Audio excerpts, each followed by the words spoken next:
आणि मग आईची किंचाळी आणि माझा जन्म.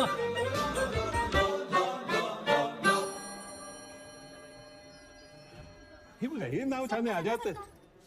अगो बाई, शंकराचाच आशीर्वाद आहे बाळाला. नाही ते चिमटा चिमटा ते शंकराचे भक्त चिमटा का काय वाजवतात ना, तोच म्हटलाय हो बाळाच्या कपाळावर. पण यू आकार विष्णूचा असतो, शंकराच्या 3 आडव्या पट्ट्या ना.